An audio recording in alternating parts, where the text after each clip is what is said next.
mengucapkan syukur kehadirat Allah Subhanahu wa taala karena berkat dan rahmat dan hidayahnya kita dapat berkumpul di ruangan ini. Maka dalam kesempatan ini kita akan menentukan dasar negara yang tepat untuk bangsa tercinta ini. Saya selaku Ketua KPU PKI dengan ini menyatakan membuka rapat dasar negara dengan resmi.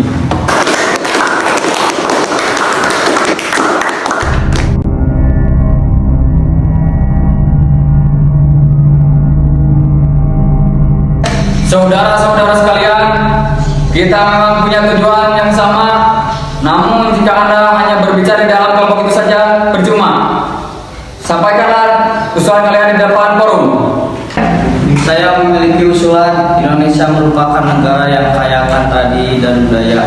Jadi saya harapkan kita bisa mempunyai dasar negara yang mampu mewakili keberagaman di Indonesia.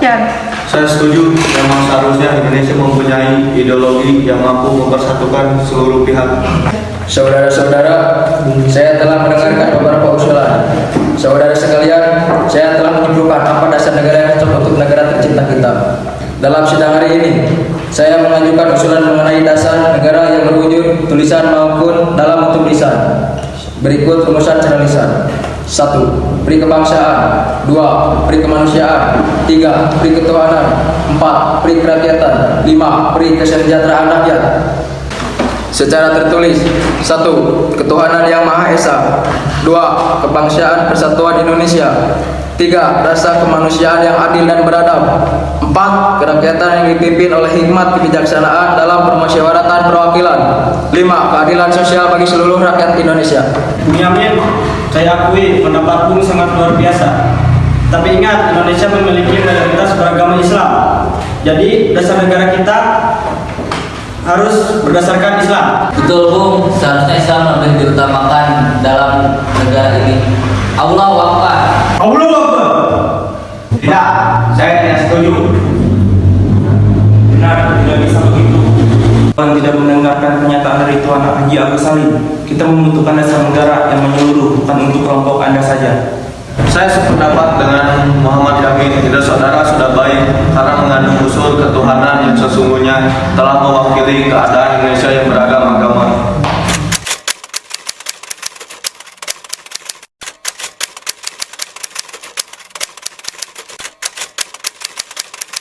Saudara sebangsa dan tanah air, kita telah mengadakan rapat, namun belum juga mendapatkan titik terang usulan yang tepat. Hari ini kita berkumpul lagi untuk membahas yang sama, yaitu dasar negara. Pada rapat sebelumnya, saya mendapatkan usulan yaitu: 1. Ketuhanan yang Maha Esa. 2. Kebangsaan Persatuan Indonesia. 3. Rasa kemanusiaan yang adil dan beradab. 4. Kerakyatan yang dipimpin oleh hikmat kebijaksanaan dalam permusyawaratan perwakilan. 5. Keadilan sosial bagi seluruh rakyat Indonesia. Masih ada perdebatan poin 1. Apakah ada usulan baru yang gagasan berkaitan dengan hal tersebut?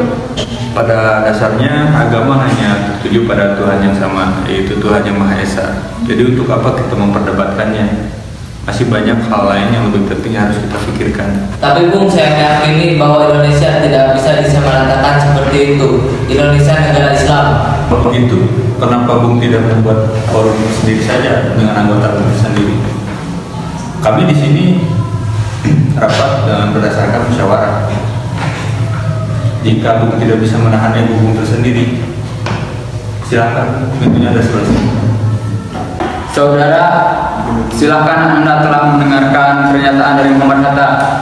Tidak ada gunanya kita lanjutkan rapat ini dengan ego. Baiklah, apakah ada usulan lagi? Saudara-saudara, saya ingin menyampaikan ide untuk dasar negara kita tercinta ini. Berikut asas-asas dari saya. 1. Persatuan. 2. Kekeluargaan. 3. Keseimbangan lahir dan batin. 4. Musyawarah. 5. Keadilan rakyat. Sebenarnya saya tidak ingin menyinggung hal ini. Namun usulan dari Bung Supomo tidak menyertakan tentang adanya ketuhanan. Padahal itu bagian terpenting sehingga harus disertakan.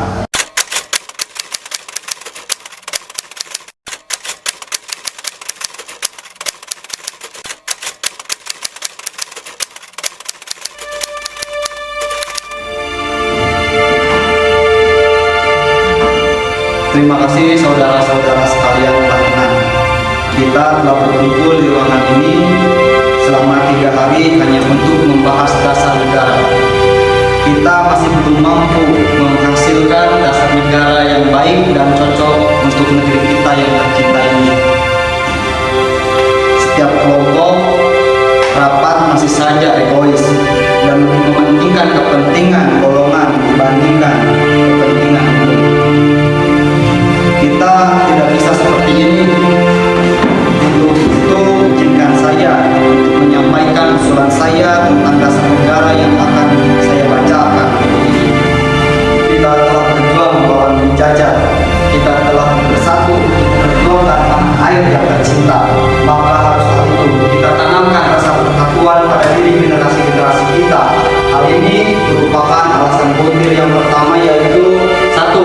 Kebangsaan Indonesia, 2. Internasionalisme, 3. Lupakan, 4. Kesejahteraan sosial, 5. Ketuhanan yang Maha Esa. Demikian usulan dasar negara dari saya.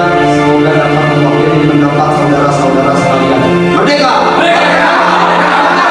Selanjutnya diadakan sidang tidak resmi membahas rancangan pembukaan Undang-Undang Dasar 1945.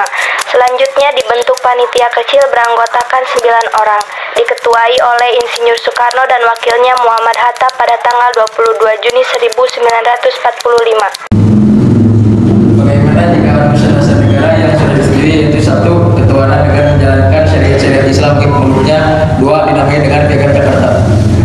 Setuju? Setuju. Ya, saya juga setuju.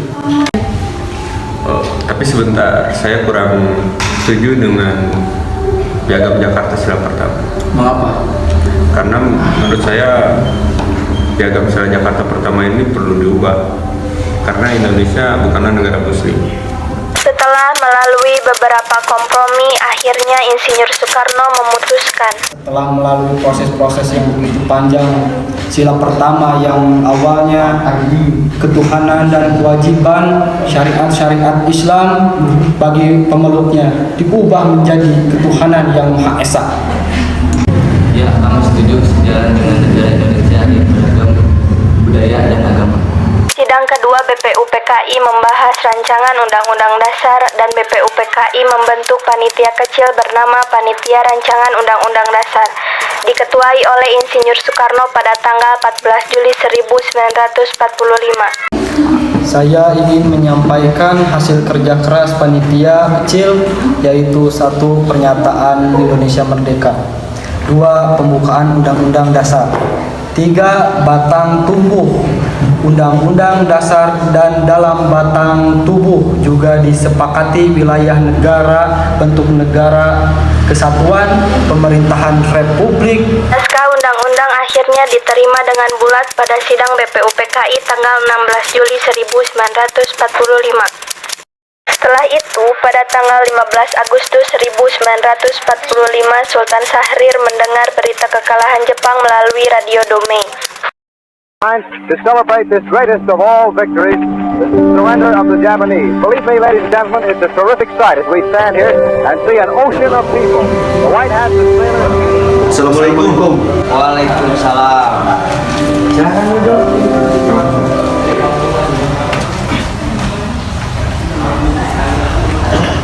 Kalian mendengar kekalahan Jepang? Belum? Emang kenapa? Dari yang aku dengar dari radio Jepang, Jepang telah mengencangkan senjata. Kalau begitu kita harus segera memproklamasikan kemerdekaan ini. Nah, benar itu. Ya, benar. Jepang sudah tidak ada wewenang lagi di negeri kita. Kita harus memanfaatkan momen ini. Ya, benar itu. Setelah mendengar berita kekalahan Jepang, Chairul Saleh segera merencanakan pertemuan dengan anggota golongan muda lainnya untuk membicarakan masalah proklamasi kemerdekaan.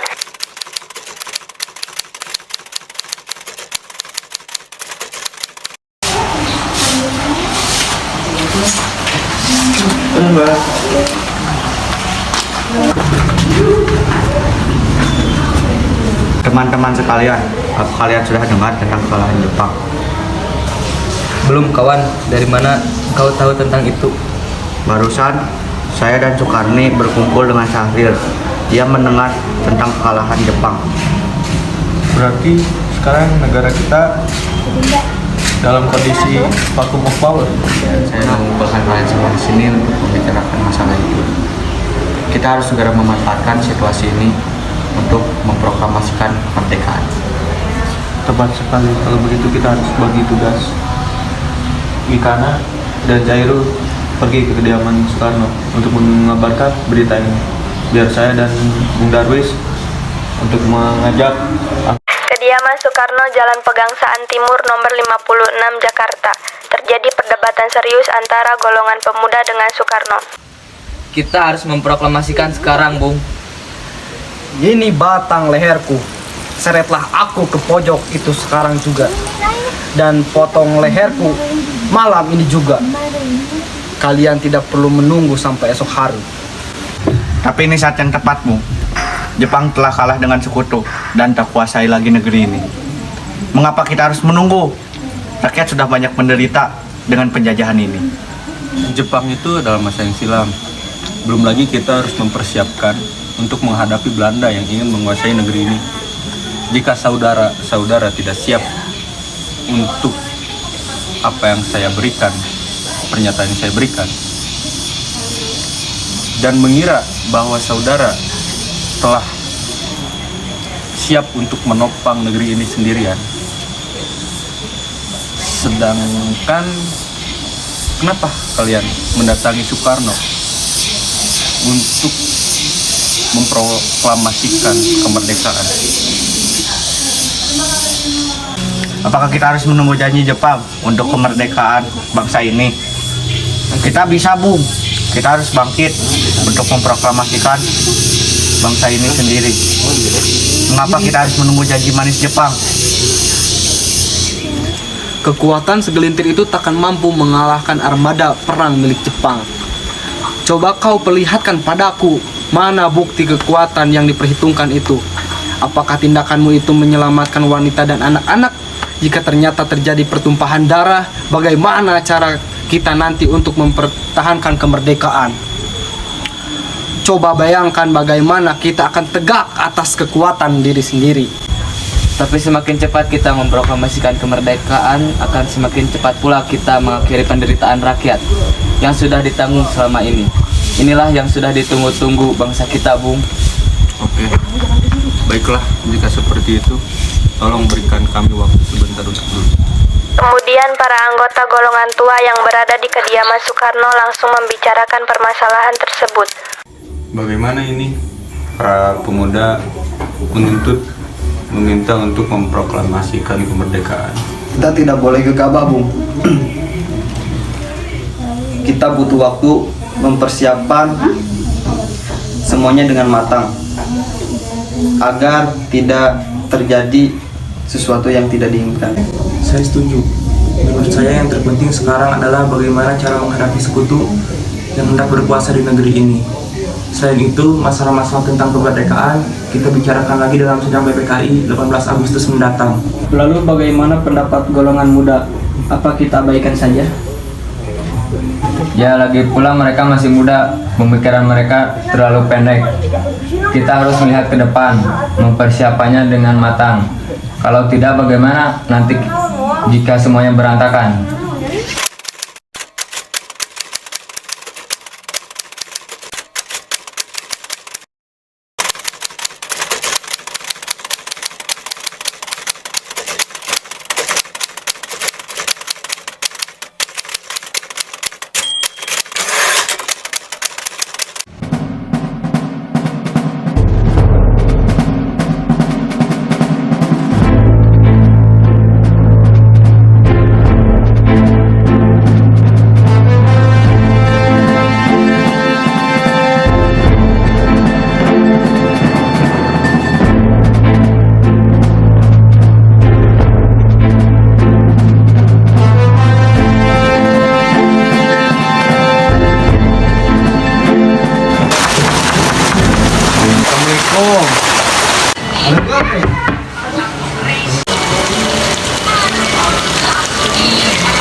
Waalaikumsalam. Ada apa saudara Depko bisa kucing hujan seperti ini? Kami bermaksud untuk membawa Anda dan Soekarno ke tempat pengasingan. Silahkan masuk dulu.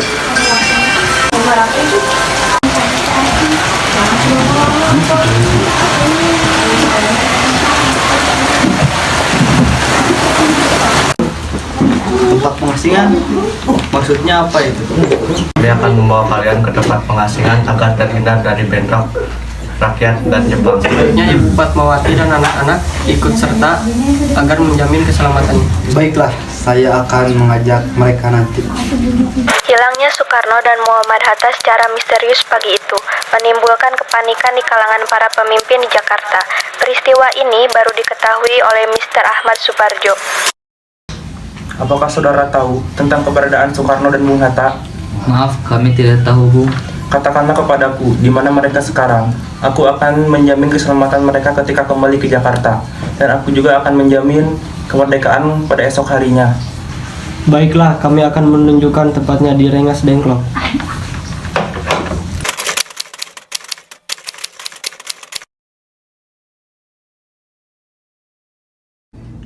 Nah, jelaskan mengapa saudara-saudara sekalian membawa kami ke sini?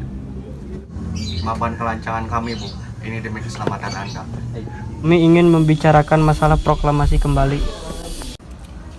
Bukankah tempo hari sudah kami katakan kepada kalian bahwa untuk kemerdekaan itu kita akan membicarakannya lagi pada sidang PPKI. Memang benar adanya. Kita semua berpendapat, mengapa kita harus menunggu dimerdekakan oleh Jepang? Mengapa harus menunggu sidang PPKI kalau kita bisa bangkit dengan kekuatan sendiri? Pendapat itu benar, namun kita masih terlalu dini untuk memproklamasikan kemerdekaan. Selain itu, kita belum siap dan masih membutuhkan bantuan dari Jepang untuk merdeka. Hanya menunggu janji itu, Bung. Kita harus memproklamasikan kemerdekaan sekarang juga demi rakyat yang sudah bertahun-tahun terbelenggu oleh penjajahan di tanah air mereka sendiri. Mereka berhak bebas dan sekaranglah saatnya. Tenang saudara sekalian, mari kita bicarakan semuanya dengan kepala dingin dan tidak perlu ada ketegangan.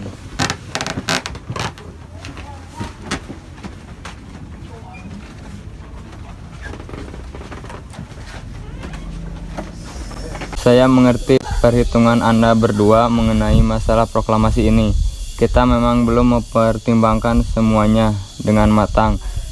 Tapi saya percaya kita dapat bangkit dan memanfaatkan situasi ini.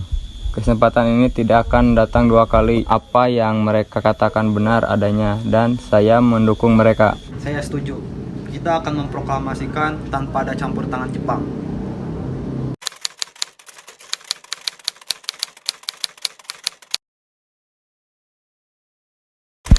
Pada tanggal 17 Agustus 1945, dibicarakanlah rumusan naskah proklamasi untuk yang pertama kalinya. Namun timbullah persoalan tentang siapa saja yang akan menandatangani naskah proklamasi.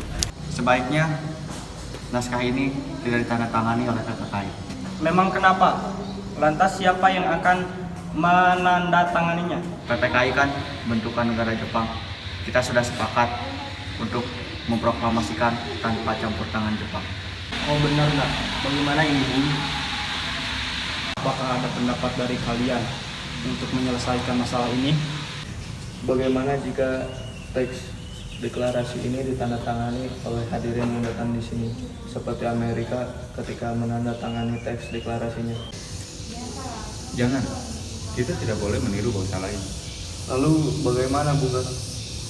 Karena ini berkat jasa-jasa Indonesia atas nama bangsa Indonesia. Saya setuju dan saya punya usul. Yang menandatangani teks deklarasi hanya dua orang saja, yaitu Bung dan Bung Karno. Usul yang bagus. Bagaimana hadirin? Setuju. Tolong kau ketik teks proklamasi ini. Jaga baik-baik. Baik, Bu.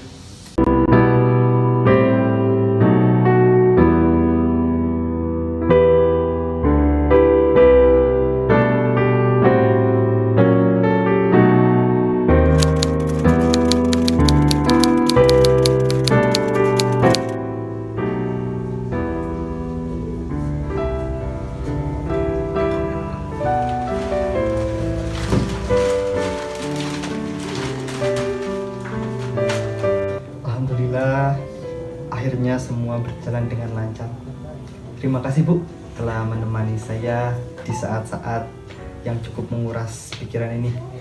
Iya, terima kasih Gusti Allah telah memberikan kelancaran pada bangsa kita untuk memproklamasikan kemerdekaan. Oh, iya Pak, apakah kalian sudah merencanakan untuk proklamasi besok akan berlangsung? Sudah, kita akan melaksanakan upacara bendera yang diiringi lagu Indonesia Raya karya Bung Supratman. Bukankah kita belum ada bendera? Lantas bagaimana? Ya ampun, Bapak sampai lupa Bu. Bagaimana kalau Ibu saja yang membuatnya? Tapi Ibu tidak punya kain, Pak. Kain yang ada hanya warna merah dan putih. Apa tidak apa-apa? Tentu saja, buatlah bendera yang sederhana mungkin. Yang penting kita sudah berusaha membuatnya. Oh, baiklah Pak. Oh iya Pak, Ibu punya ide. Apakah kita beri nama bendera itu Sang Saka Merah Putih? Bagaimana? Ide yang bagus ya Bu. Bendera pusaka Sang Saka dan warnanya juga merah putih. Menjadi bendera Sang Saka Merah Putih. Bagus sekali. Ya sudah, sebaiknya Bapak siap-siap sana untuk menyusun pidato besok yang akan Bapak bacakan.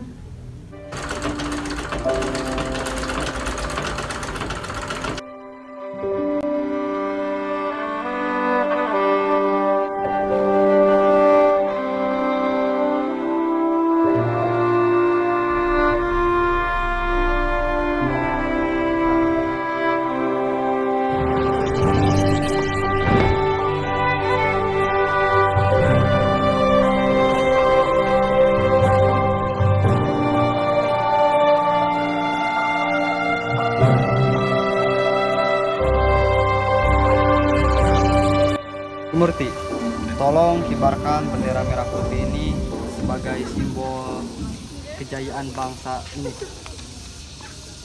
Siap Bung, saya akan menyuruh anak didik saya untuk mengibarkannya. Hei kalian, tolong jaga baik-baik bendera ini. Kalian mendapatkan kehormatan untuk mengibarkan bendera ini pertama kalinya dalam sejarah Indonesia. Siap, Komandan. Kami tidak akan mengecewakan Anda. Siap, gerak. Langkah tegak maju. Jalan.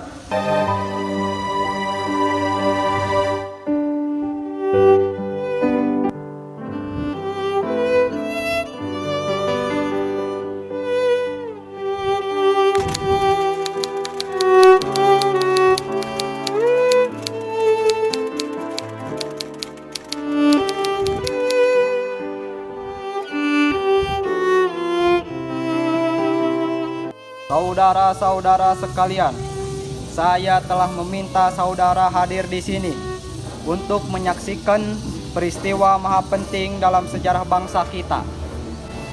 Berpuluh-puluh tahun bangsa Indonesia telah berjuang untuk memerdekakan negeri ini. Kita jatuh bangun, menyusun kekuatan untuk menggapai cita-cita Indonesia dari penjajahan bangsa lain. Semalam kami para pemuka rakyat Indonesia dari berbagai penjuru bergabung untuk memusyawarahkan dan memusyawaratan itu seia sekata. Inilah saatnya bagi kita untuk mengobarkan api revolusi kemerdekaan Indonesia. Saudara-saudara sekalian, dengan ini kami menyatakan kebulatan tekad itu. Dengarkan proklamasi. Proklamasi. Kami, bangsa Indonesia, dengan ini menyatakan kemerdekaan bangsa Indonesia. Hal-hal yang berkaitan mengenai pemindahan kekuasaan dan lain-lain diselenggarakan dengan cara seksama dan dalam tempo sesingkat-singkatnya. Jakarta, 17 Agustus 1945, atas nama bangsa Indonesia, Soekarno-Hatta. Merdeka! Merdeka! Merdeka! Merdeka!